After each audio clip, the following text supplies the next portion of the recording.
we got to talk about the rumored offer that got unrumored, that got untaken away, and all kinds of chaos here. And that's with Josh Jacobs here. If you watch Hard Knocks, um, he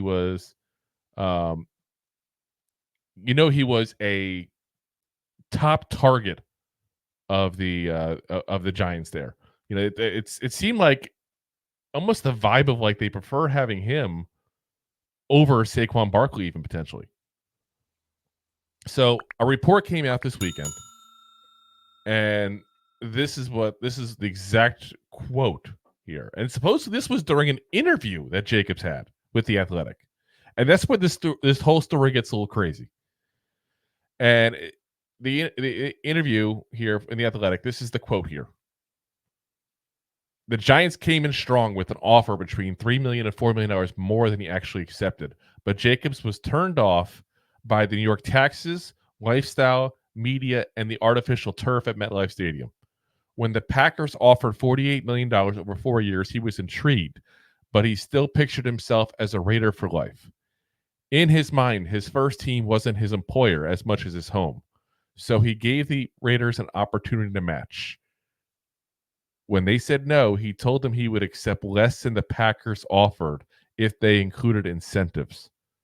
The Raiders turned him down. First off, Raiders, what the hell are you doing? Yeah. What the hell are you doing?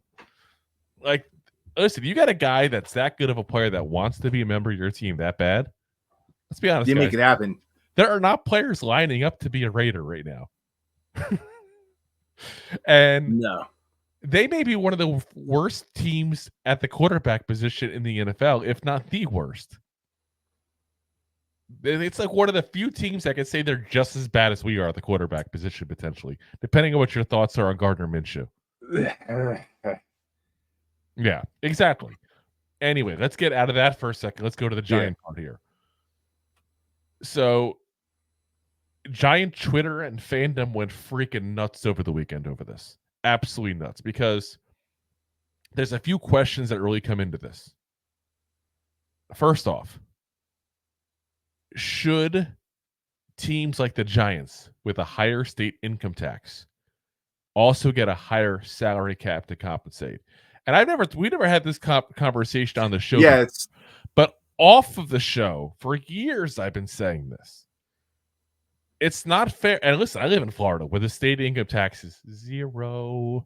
It's an advantage for the Dolphins. It's an advantage for the Jags. It's an advantage for the Bucks. Guess what, guys? Cowboys get the advantage. Because Texas is the same way. Houston gets the advantage. Yep. Why are you giving 5 teams an advantage like that? That does to me never seems. And that's every single sport, guys. For the record, that is every single sport. Because the throwback is what happens is that the bigger media areas. Where is it? Philadelphia, New York, New Jersey, California.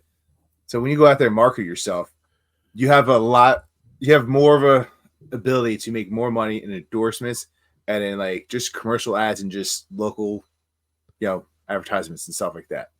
The only reason I'm going to disagree with you on this one, Rob, is because don't tell me the Dallas Cowboys don't make endorsement money. Oh, they do. Don't tell me Tyreek Hill's not raking in endorsement money in Miami right now.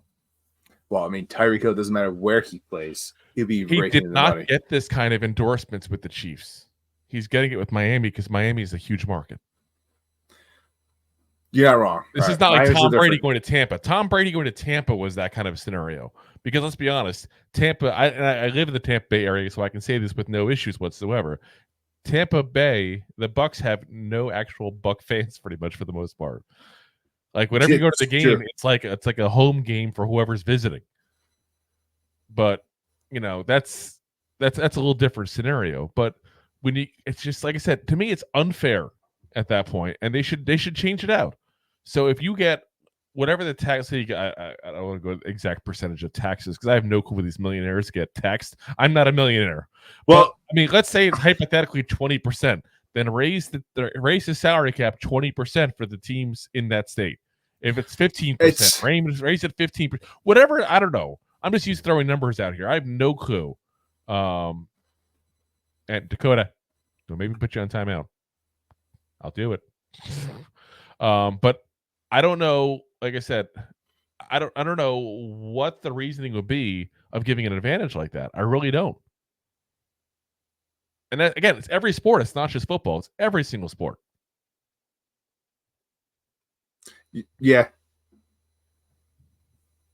So You're not wrong. I mean, I think it was Joseph Pugh came out on Twitter today. Might have been last night, and broke that down too. And he really broke down the incentive to go play here and there, and how that people were talking about Josh Jacobs coming over here was like a big thing. He goes, it was never going to happen, and he broke down those numbers. I don't know if you saw that this weekend or not. I didn't see that. No. Let's see if I can find it fast.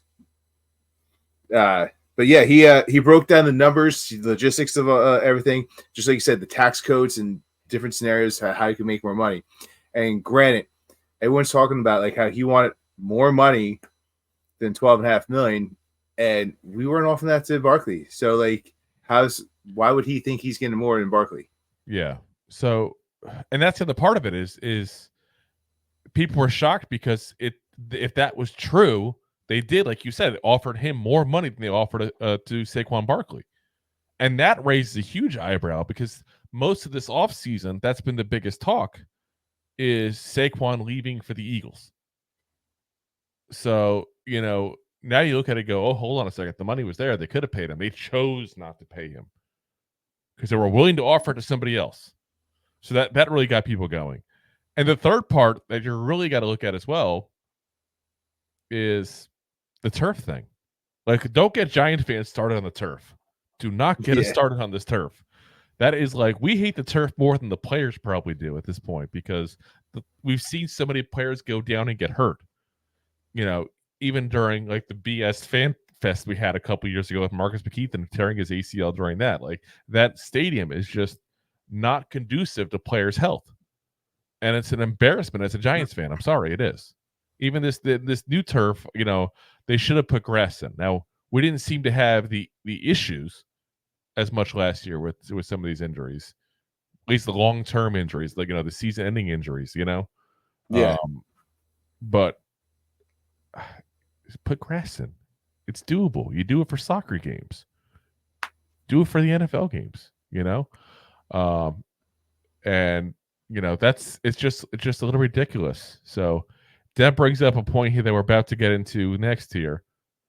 Says Sports Illustrated reported that the Giants never made an offer to Jacobs. Yeah, so that's the funny part. This whole thing blows up. People freak out. And then it gets retracted. That happened just today. So Dan Pompei of The Athletic, who was the one who wrote the initial article and had He's the one to blame. Jacobs. He says, okay, since this came out, a leak source tells me the Giants never made an offer to Jacobs. Apologies for the spikes in blood pressures.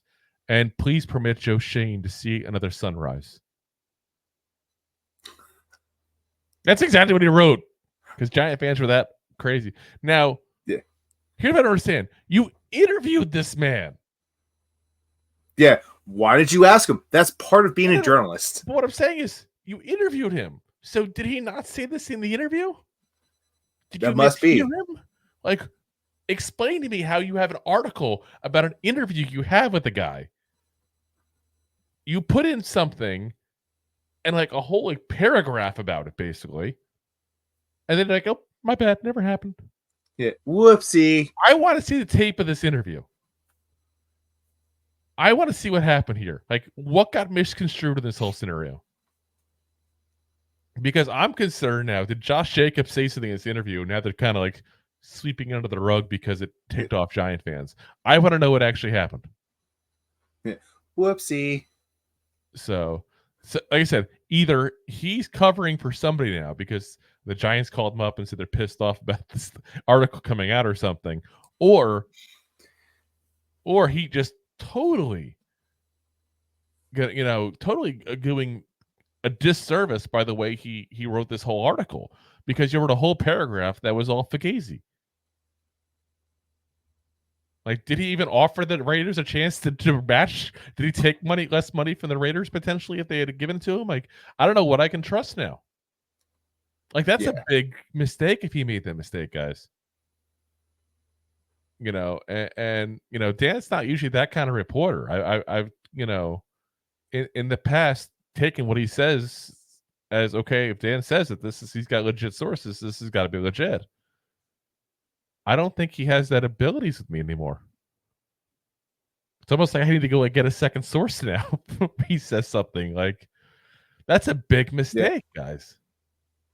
So huge. So in the end, this whole story turns out to be a Shakespearean play called Much Ado About Nothing. If you like that clip, then you will love the full episodes too. Find us on your favorite podcast app and look for us on all your favorite social media platforms. Thanks so much. Please, I'm begging you. Please.